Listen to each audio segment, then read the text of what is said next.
Orang beriman itu dia tidak akan ragu sedikit pun dengan Al-Quran. Tidak akan ragu sedikit pun dengan kebenaran Al-Quran. Tidak akan ragu sedikit pun dengan keyakinan apabila Quran ini diterapkan dalam kehidupan kita, aman, damai, sentosa gitu. Ternyata di Indonesia muncul istilah baru, LKI namanya, Liga Korupsi Indonesia. Kita kira kemarin yang menang itu yang kasus timah 300 triliun tuh, Pak. Ternyata ada pemenang barunya. Ya, namanya Pertamini. Dikemanakan uang tuh? 1000 triliun tuh dikemanakan duitnya sekarang? Tidak mungkin 2 orang ini yang akan makan. Yang buat 7 orang yang ditangkap-tangkap itu. Ada si Reva, si Haan, siapa namanya. Kalau diterapkan hukum Quran, selesai orang itu. Aman negara kita, Pak. 1000 triliun. Yang dia tipu bukan orang satu kantor, tapi yang dia tipu orang satu negara. Karena kita terlalu percaya dengan yang dibuat oleh manusia, lupa dengan yang diberikan oleh Allah kepada kita, yang tiap hari kita baca, yang kita peringati setiap tahun dengan peristiwa nuzulul Quran. Tapi kita singkirkan ini yang apa-apa. Kita ambil juga yang dibuat oleh Belanda, diambil juga, direvisi-revisi juga. Anaknya mau duduk sudah diantisipasi nih, ini ganti nih ya, pasal ini ya, pasal ini ya, pasal ini ya. Inilah hari ini, Pak. Maka kalau tidak kembali kepada Quran, tidak akan selesai ini. Pasti nanti akan ada yang naik. Ini Danantara lagi katanya mau naik ini. Yang 14.000 triliun.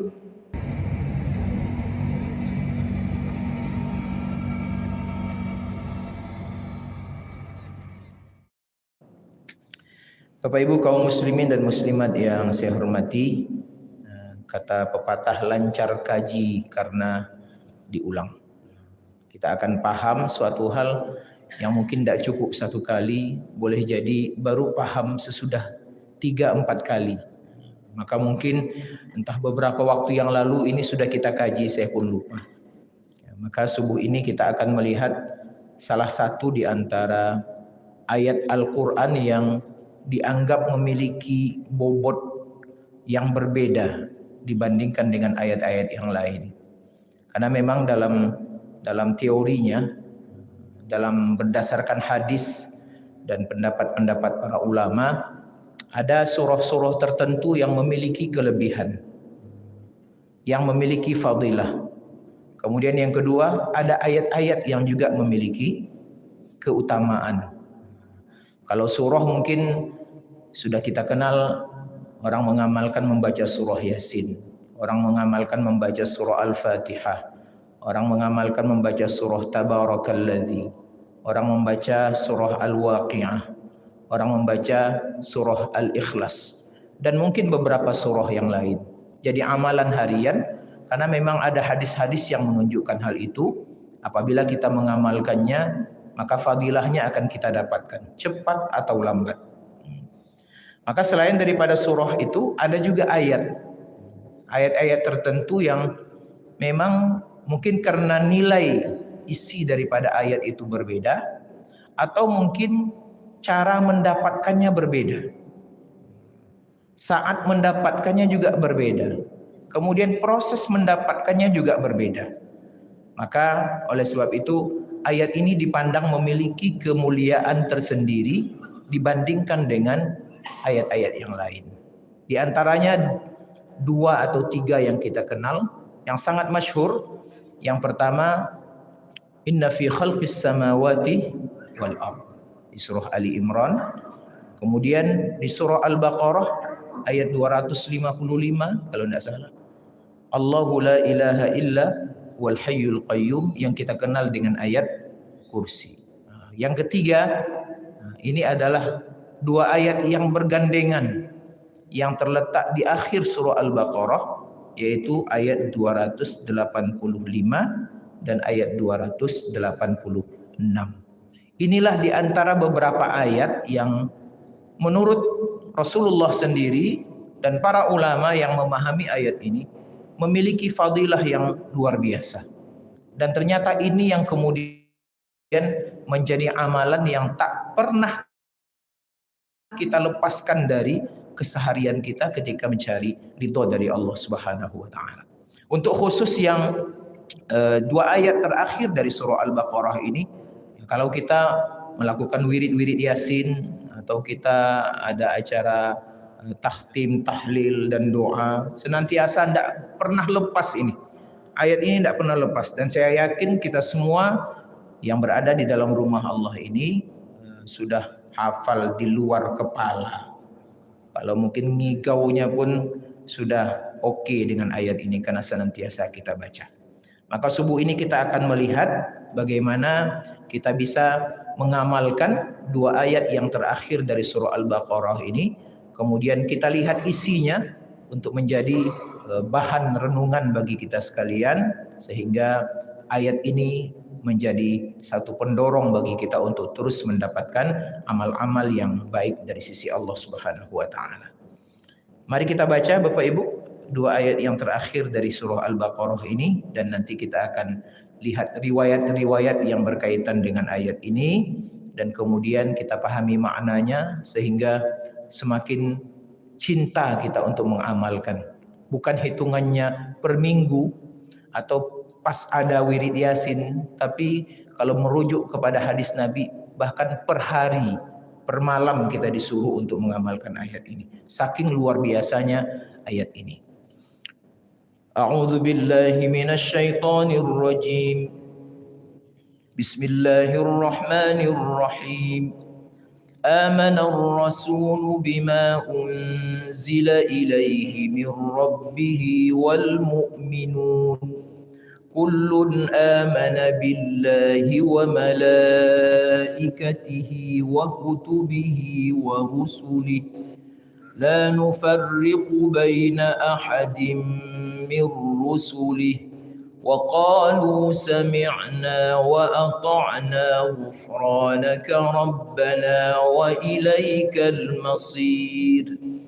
لا يكلف الله نفسا إلا وسعها لها ما كسبت وعليها ما اكتسبت ربنا لا تؤاخذنا إن نسينا أو أخطأنا ربنا ولا تحمل علينا إصرا كما حملته على الذين من قبلنا ربنا ولا تحملنا ما لا طاقة لنا به واعف عنا واغفر لنا وارحمنا أنت مولانا فانصرنا على القوم الكافرين. Alhamdulillah hafal semuanya. Ada beberapa kesalahan, jadi kita kaji tajwidnya sedikit dulu. Ada beberapa kesalahan yang kadang-kadang saya dengar juga, mungkin dari sini kita bisa memperbaiki. Kesalahan penyebutan beberapa huruf ketika orang membaca ayat ini.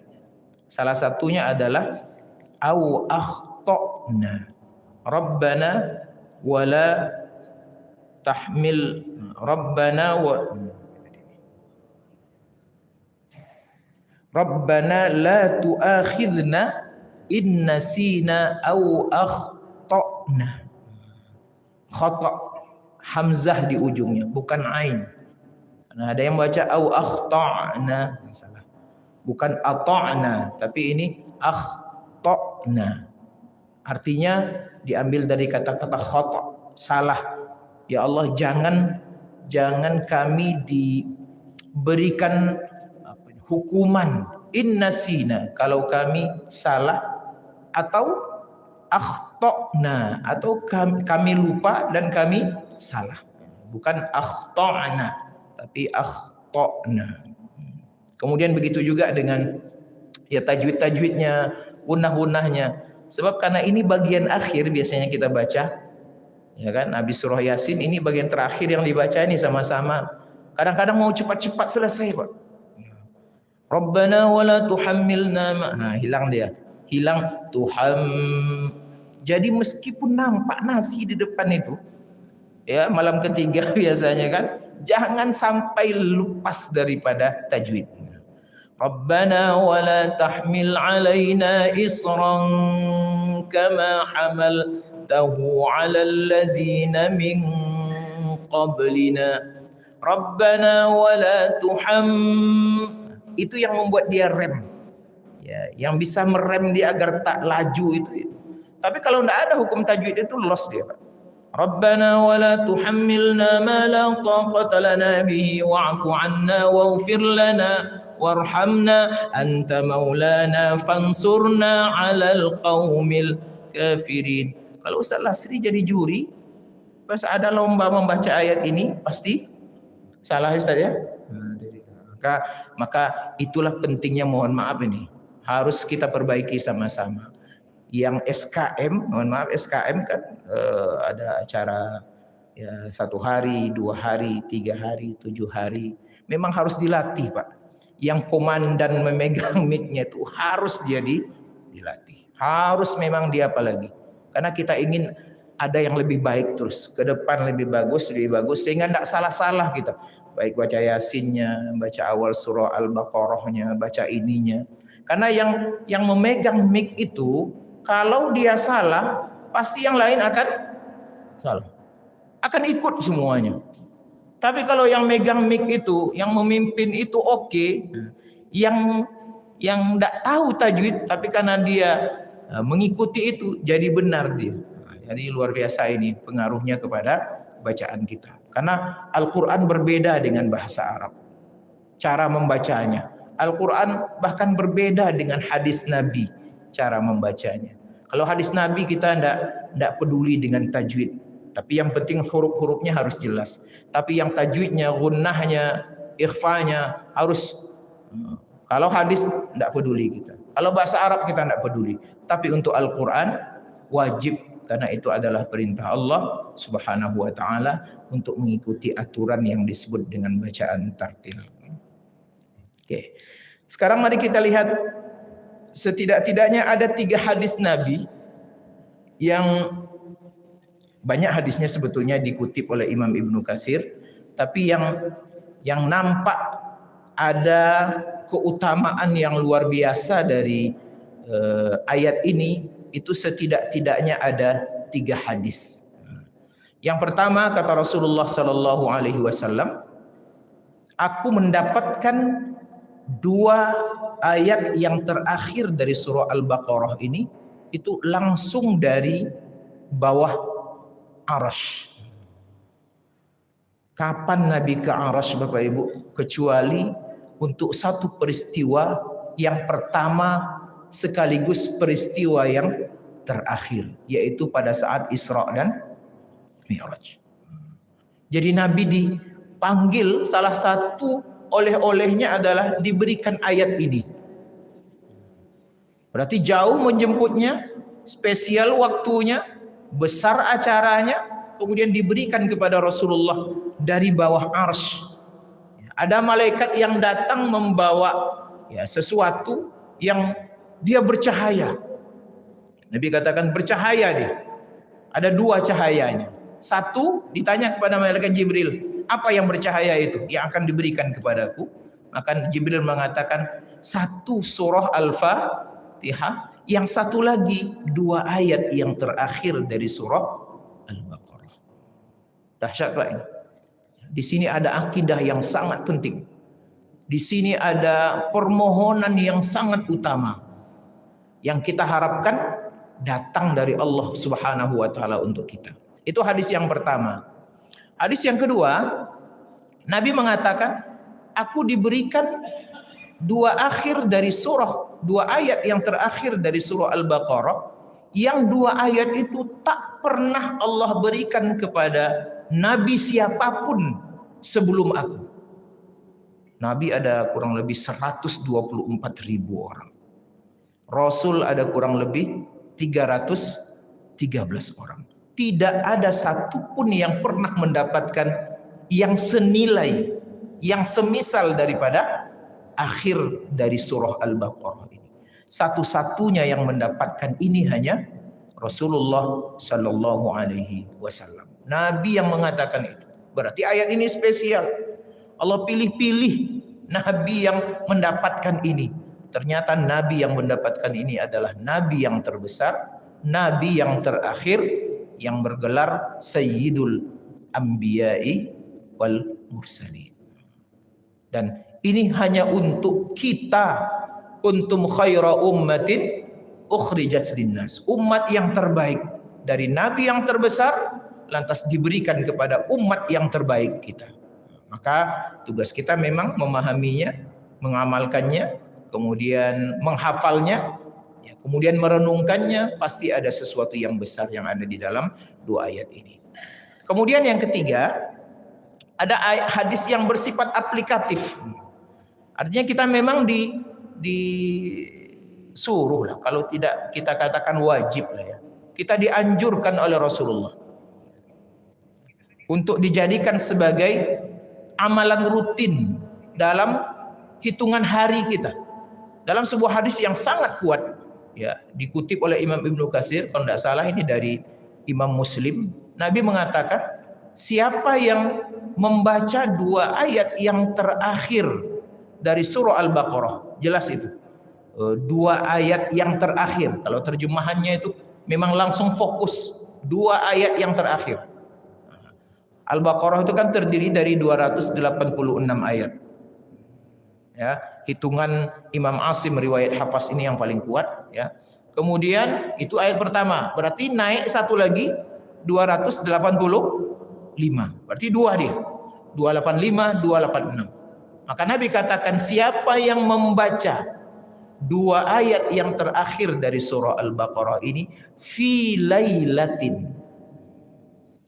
Hadisnya jelas, fi lailatin, di dalam satu malam.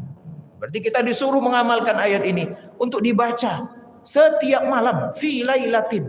Pokoknya asal masuk kita dalam waktu malam, yang hitungan malam itu ba'da maghrib atau pas ghurubus syams, apa nama itu?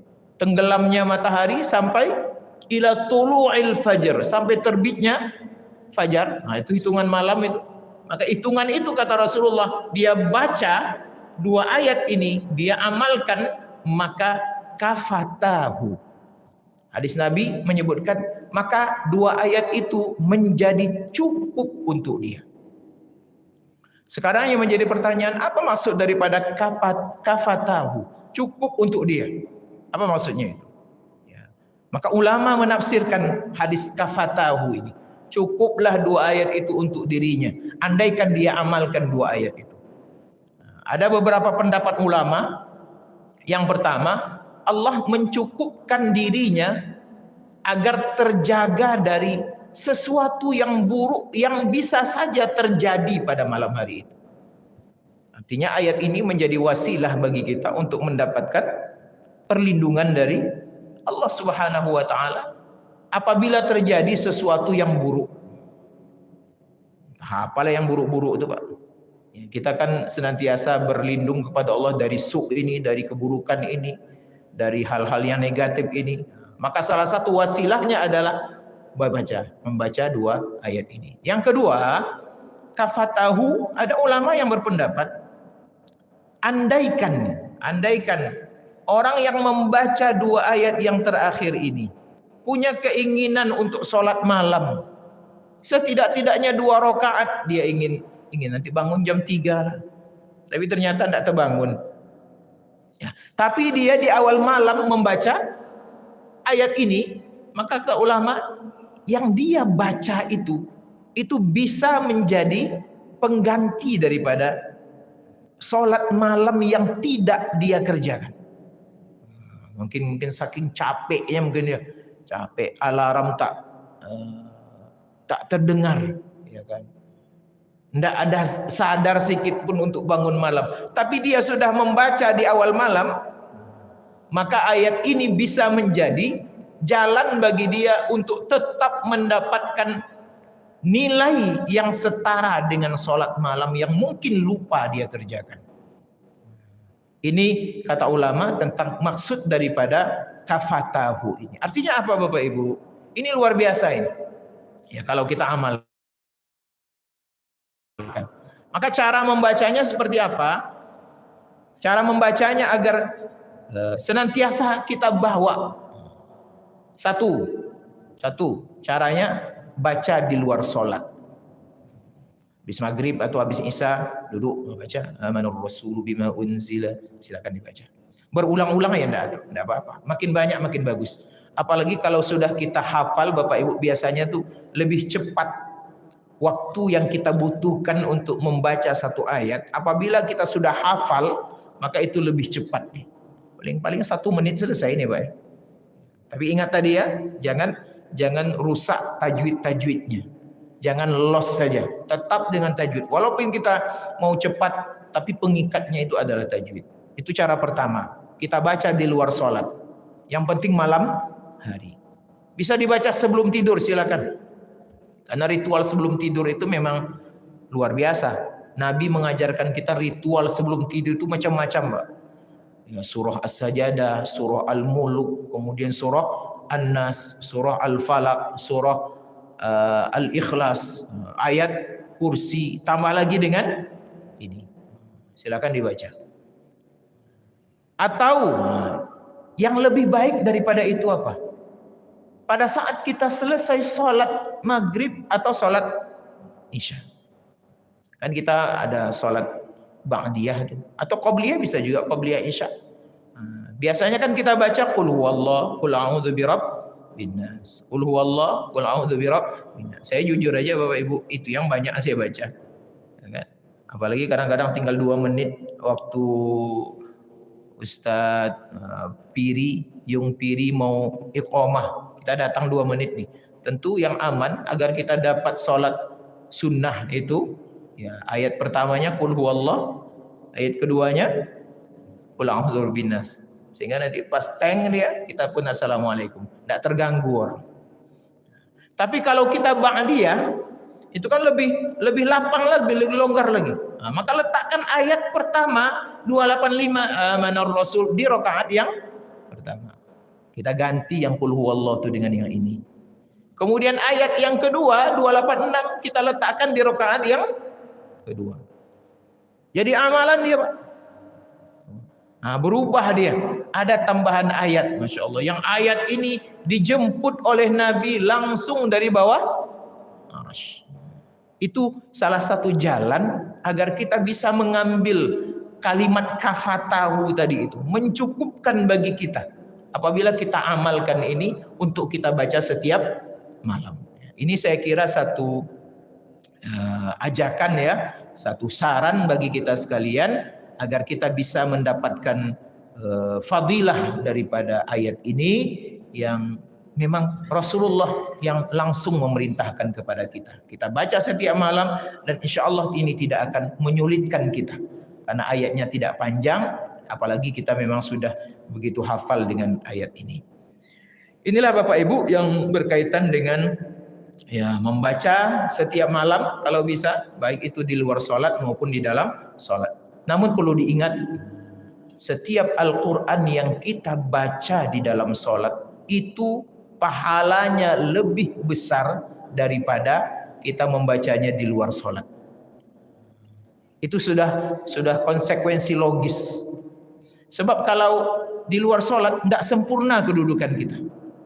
Kedudukan seorang muslim yang paling sempurna itu adalah ketika dia sholat. Apalagi sholat berjamaah di masjid. Tempatnya paling baik di sini. Arahnya sudah pasti ke arah kiblat. Pasti dalam keadaan suci. Pasti dalam keadaan menutup aurat. Pasti dalam keadaan khusyuk. Pasti dalam keadaan sangat dekat dengan Allah. Maka ada riwayat dari Ali bin Abi Thalib, kalau kita membaca Al-Quran di dalam sholat itu hitungan pahalanya satu huruf itu diganti oleh Allah menjadi 120 pahala. Satu huruf, bukan satu ayat. Ya kan? Artinya apa? Makin lama sholat kita dengan bacaan Al-Quran yang panjang, maka makin banyak pahalanya. Makin banyak pahalanya. Nah, jadi kalau saran saya, memang waktu terbaik itu adalah dibaca pada saat kita sedang sholat sunnah qabliyah Pertama ba'diyah maghrib kan udah malam ya. Atau yang kedua qabliyah isya, sudah hitungan malam. Atau yang ketiga ba'diyah isya, itu hitungan malam. Atau kalau dia bangun tengah malam nanti salat tahajud dia baca di rakaat pertama salat malamnya itu ayat yang 285 dan dia baca ayat 286 untuk rakaat yang kedua. Ini jalan untuk bisa mengamalkan ayat ini. Maka mari bersama-sama kita amalkan ayat yang mulia ini, yang pasti ada pengaruhnya untuk kepribadian kita, untuk pahala kita yang akan kita dapatkan dari Allah Subhanahu wa taala. Mari kita pahami ayat yang mulia ini. A'udzubillahi minasyaitonirrajim. Bismillahirrahmanirrahim. Ini payah mau ceramah di subuh. Lengket mulut. Ada air, Pak. Tahu. Apalagi sariawan pula Bapak Ibu. Jadi sari yang tak bagus itu Bapak Ibu namanya sariawan. Kalau umban sari bagus, Pak. Utik sari, puncak sari, ya kan. Toyo sari, bagus dia. Tapi kalau sarinya di awal memang agak bahaya juga sedikit. Sariawan. A'udzubillahi minasyaitonirrajim. Amanar rasulu bima unzila ilaihi mir rabbih wal mu'minun. Ini penegasan dari Allah, pernyataan dari Allah tentang seperti apa imannya Rasulullah itu. Langsung Allah yang menegaskan. Kata Allah,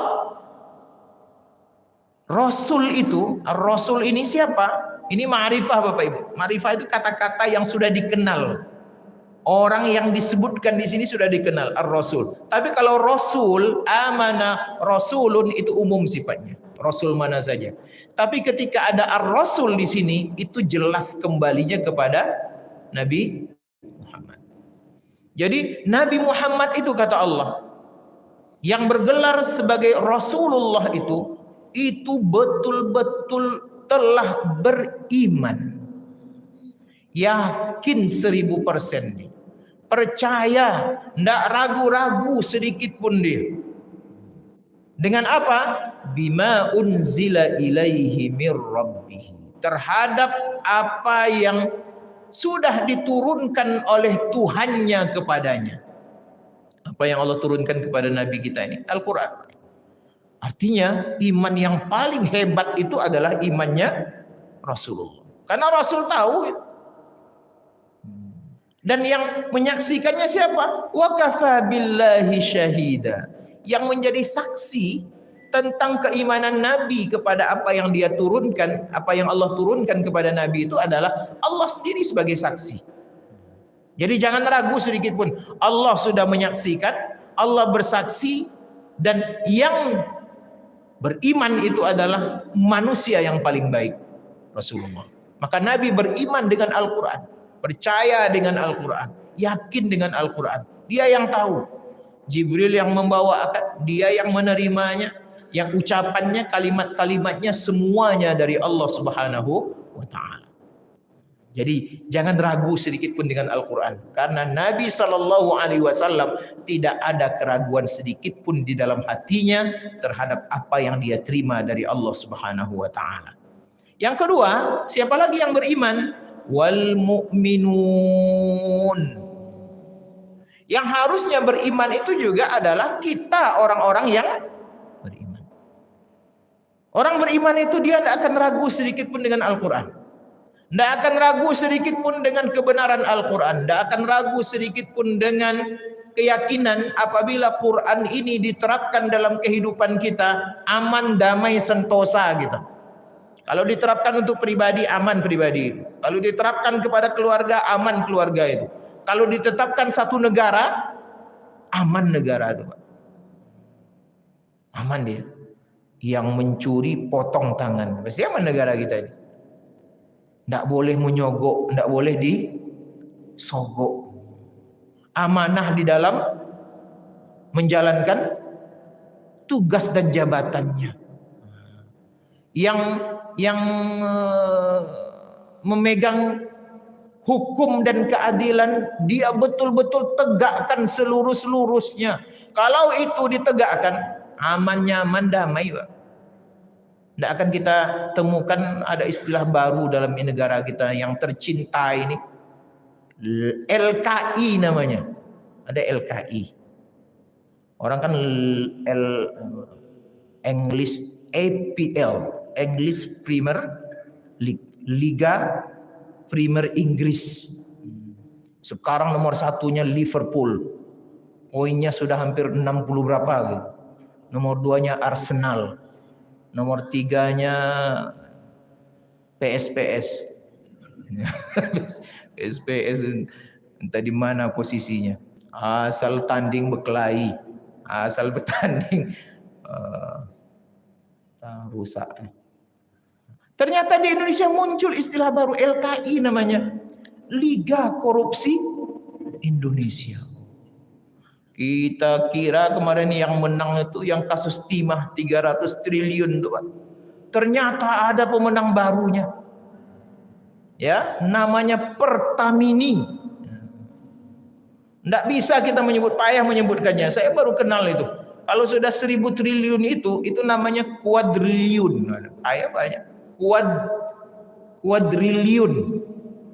Yang makan tuh 7 orang. Saya tidak yakin 7 orang. Tidak yakin. Dikemanakan uang tuh? 1000 triliun tuh dikemanakan duitnya sekarang? Tidak mungkin 2 orang ini yang akan makan. Yang buat 7 orang yang ditangkap-tangkap itu. Ada si Reva, si Haan, siapa namanya. Kalau diterapkan hukum Quran, selesai orang itu. Aman negara kita, Pak. 1000 triliun.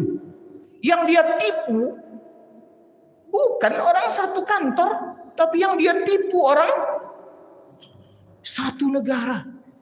Mobil Pajero Sportnya Pak siapa, Pak Ketua ya, kena tipu. Mobil saya pun kena tipu. Yang tukang ojek pun kena tipu. Ditipunya kita bisa-bisa. Bang Fedri mobil Pajero ya Bang ya? Enggak ada. Fortuner. Jadi tipu Pak. Beli Pertamax ternyata Pertalite. Makanya rusak-rusak kemarin ada beberapa minggu itu. Setahun yang lalu itu. Banyak mobil-mobil mewah nih kok rusak pompa bensinnya. Ternyata isinya Pertamax rasa Pertalite. Sama kata orang Prabowo rasa Jokowi. Nah, itu viral, saya selalu ingat yang viral-viral itu. Ya. Masya Allah. Ini kenyataan hari ini, Pak. Berjalan ke arah yang salah nih negara kita ini. Karena kita terlalu percaya dengan yang dibuat oleh manusia, lupa dengan yang diberikan oleh Allah kepada kita yang tiap hari kita baca. Yang kita peringati setiap tahun dengan peristiwa nuzulul Quran. Tapi kita singkirkan ini yang apa-apa. Kita ambil juga yang dibuat oleh Belanda. Diambil juga. Direvisi-revisi juga. Ya kan? Anaknya mau duduk sudah diantisipasi nih. Ini ganti nih ya. Pasal ini ya. Pasal ini ya. Pasal ini ya. Inilah hari ini Pak. Maka kalau tidak kembali kepada Quran, tidak akan selesai ini. Pasti nanti akan ada yang naik. Ini Danantara lagi katanya mau naik ini. Yang 14.000 triliun. Ini kita disaksikan ada yang susah makan. Kita menyaksikan ada yang susah berpendidikan. Tapi di lain pihak ada orang yang mencuri, merampok negara ini, menghabiskan uangnya sekian banyak. Na'udzubillah min dzalik. Maka ada kemarin yang membandingkan betapa indahnya hidup di Brunei. Minyaknya murah, lagi pendidikannya gratis, rumah sakitnya gratis, makanannya murah, hidupnya aman, tentram. Ini kenyataan yang tidak bisa kita pungkiri. Dan kita wajib Bapak Ibu al-mu'minun ini wajib menerapkan prinsip-prinsip ini sesuai dengan kemampuan kita. Setidak-tidaknya kita ada pada tahap qulil haqqa walau kana murran. Katakan yang benar itu meskipun pahit. Itu harus ada. Oke. Kullun amana billahi wa malaikatihi wa kutubihi wa rusuli. Nabi dan orang-orang beriman, umat-umat beliau yang mengikuti jalan beliau itu semuanya kata Allah amanah. Mereka betul-betul beriman billah kepada Allah, wa malaikatihi kepada malaikat-malaikat Allah, wa kutubihi kepada kitab-kitab Allah, wa rusuli dan seluruh rasul yang pernah Allah utus. Semuanya beriman. Ini yang hebat nih. La nufarriqu baina ahadim min rusuli. Saya buka tafsir kemarin. Sebetulnya la nufarriqu ini itu bukan ucapan Allah yang mengatakan, tapi ini perkataan yang kullun tadi. Semua yang beriman kepada Allah, kepada Rasulnya berkata. Cuman yaqulunnya itu dimahzufkan, dihapuskan. Artinya asalnya seperti ini. Kata ulama nahwu ini ya, yaquluna la nufarriqu baina ahadim mir rusuli. Orang atau nabi tadi dan orang-orang beriman tadi berkata, ketika mereka berkaitan imannya dengan para nabi dan para rasul, mereka berkata, kami tidak akan membeda-bedakan siapapun dari rasul-rasul yang pernah diutus oleh Allah Subhanahu wa taala. Jadi ini ucapan orang beriman yang diambil oleh Allah, kemudian dijadikan bagian daripada ayat ini. Maknanya apa? Orang beriman itu tidak akan membeda-bedakan rasul-rasul yang pernah Allah utus. Penghormatannya sama, Pak. Kedudukannya sama. Yang membedakan ya terserah Allah lah yang membedakan. Tapi kalau kita yakin Nabi Isa itu seorang rasul. Kita yakin Nabi Musa itu seorang rasul. Kita yakin Nabi Nuh itu seorang rasul. Kita yakin Muhammad sallallahu alaihi wasallam seorang rasul. Maka penghormatan kita kepada para rasul itu tak pernah kita bedakan. Dan ternyata sudah nampak dalam keimanan kita kan. Kalau kita menyebutkan Nabi Musa, Nabi Ibrahim, kita ucapkan salam Pak ya. Suhufi Ibrahim wa Musa. Apa yang kita ucapkan? Alaihimas salam. Nabi Isa, ada Nabi Isa alaihis. Itu salah satu cara penghormatan yang kita lakukan. Kita kirimkan salam. Untuk Nabi Muhammad, karena Allah ada ayat yang mengatakan innallaha wa malaikatahu yusholluna 'alan nabi, kita tambah sedikit sallallahu alaihi wasallam. Jadi kalau Nabi Muhammad alaihissalam boleh sebetulnya Pak. Cuman karena ada ayat Allah itu bersalawat kepada Nabi, maka kita ambil penggalan ayat itu sallallahu alaihi wasallam. Kemudian disingkat kalau dalam tulisan itu menjadi SAW. Tapi jangan dibaca Pak. Ya, marilah kita bersalawat kepada Nabi SAW. Kepada kita tunduk kepada Allah SWT. Bapak dua, ibu dua, kan? Itu kan bapak, ibu-ibu. Itu hanya untuk tulisan. Di ucapan kita masih tetap Nabi Muhammad sallallahu alaihi wasallam. Para sahabat Nabi RA, kan ada RA radhiyallahu anhu. Nabi Idris AS. AS itu kepanjangan dari alaihis salam. Itu diucapkan. Tapi kalau di dalam tulisan, kalau malas nulis panjang-panjang ya disingkat-singkat aja. Asal tepat cara dan metode penulisannya. Ya karena saya bimbing skripsi kadang-kadang Bapak Ibu itu mesti diperhatikan juga. Karena nanti salah sebut kita, salah tulis bisa salah maknanya. Ya kan? S-nya 2. Kan udah beda tuh Pak ya. Hati-hati. Jadi orang beriman itu tidak akan membeda-bedakan para nabi dan para rasul. Wa qalu, dan mereka senantiasa berkata, kalau mereka mendapatkan sesuatu dari Allah yang mereka temukan di dalam Al-Qur'an, mereka akan berkata, sami'na, kami mendengar, wa ata'na, kami mentaati, ghufranaka, ya Allah ampunkan dosa kami. Mungkin pada saat kami mendengar kami salah, pada saat kami taat kami kurang, maka jangan killer lah dengan kami. Kami ngaku kadang-kadang tidak sempurna menjalankan sholat. Kami tidak sempurna dalam membaca Al-Quran. Kami tidak sempurna dalam menjalankan syariat-Mu ya Allah. Ghufranaka, ampunkan kami. Tapi kami ingin berusaha menjadi yang terbaik, memberikan yang terbaik. Dan kami yakin wa ilaikal masir, kami semua akan kembali kepada Engkau suatu saat nanti. Kita akan pulang kepada Allah. Ilaikal masir, kami kembali kepada Engkau, kami berjumpa kepada Engkau, kami akan mempertanggungjawabkan seluruh yang kami kerjakan ini kepada Engkau. Ini ayat yang pertama. Bisa dipahami ya? Kemudian yang kedua, la yukallifullahu nafsan illa wus'aha. Ini rahmat Allah bagi kita Bapak Ibu. Ini kasih sayang Allah untuk kita. Kata Allah, tidaklah setiap orang itu Allah bebankan sesuatu kecuali wus'aha. Memang sanggup dia memikulnya. Memang sanggup dia menjalankannya. Artinya tidak akan ada dalam konsep Tuhan itu memberikan perintah kepada kita umat Nabi Muhammad ini kecuali memang sesuai dengan kemampuan kita. Tidak mungkin di luar batas kita. Baik itu ya ujian, bala, cobaan ataupun perintah-perintah yang Allah berikan untuk kita. Tidak mungkin di luar kemampuan kita. Ini penjaminan dari Allah. Tidak mungkin. Ibadah yang kita lakukan, ya, sholat udah 5 Pak, tidak 50. Ya, andaikan 50,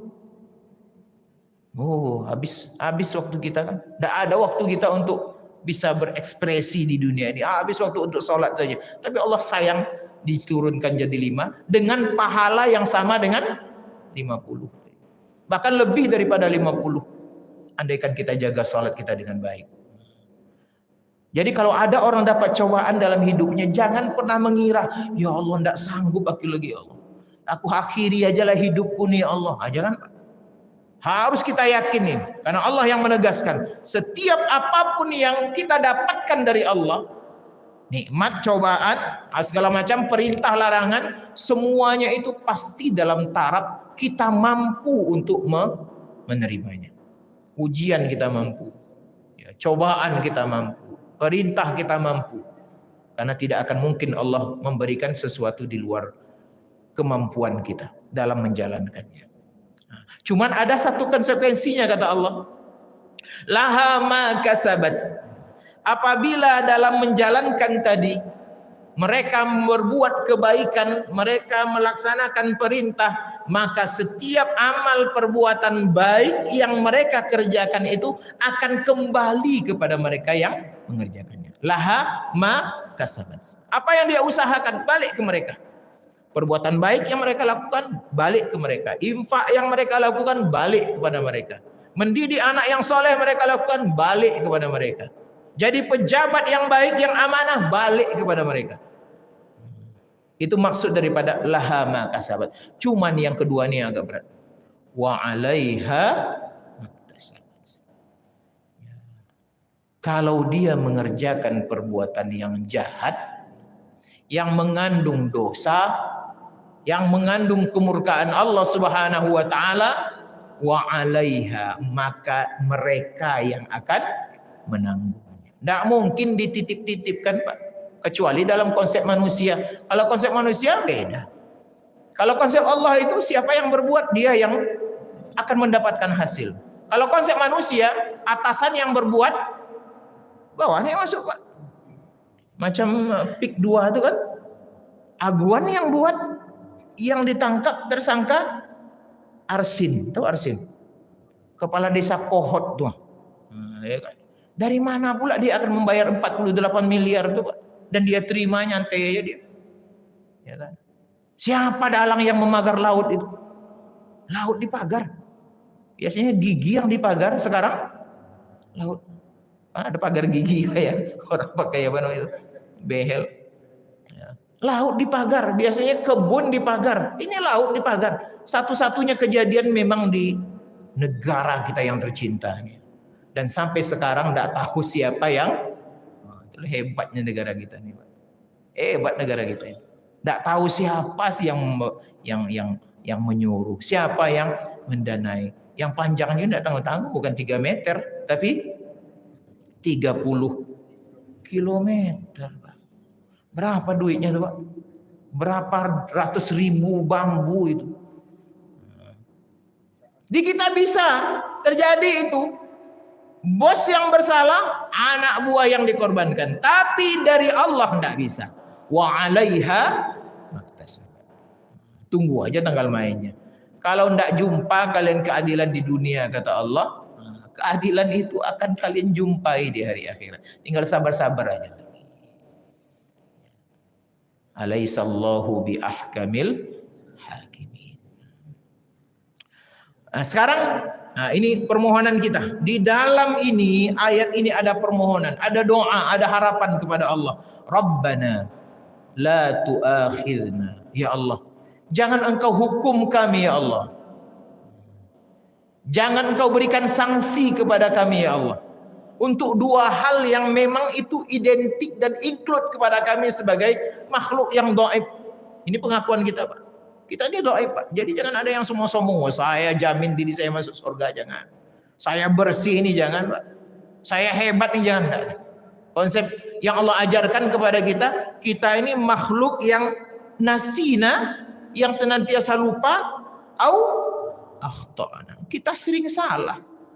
Maka kita harapkan kepada Allah, kalau kami lupa ya Allah, jangan kami diberikan sanksi.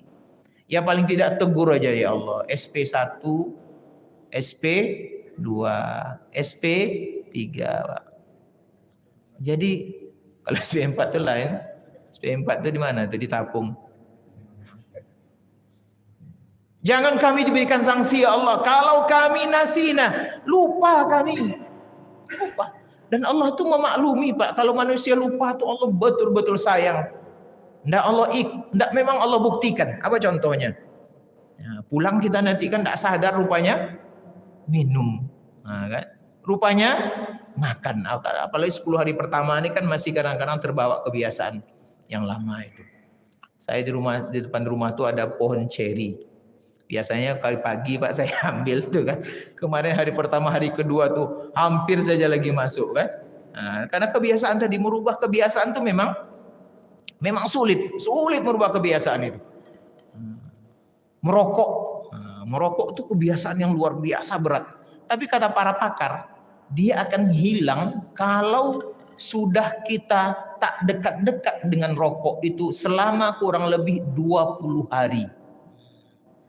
Jadi kalau ingin berhenti rokok, ini orang-orang jamaah kita di sini nih ya, nah, harusnya nanti di hari yang ke-20 bulan Ramadan, dia sudah terbiasa untuk tidak merokok. Dan dia hari ke atasnya itu udah, wah saya tidak merokok lagi. Karena didikan Allah seperti itu. Cuman masalahnya siangnya tidak merokoknya Pak. Nah, malamnya dirapelnya banyak Pak. Nah, itu masalahnya.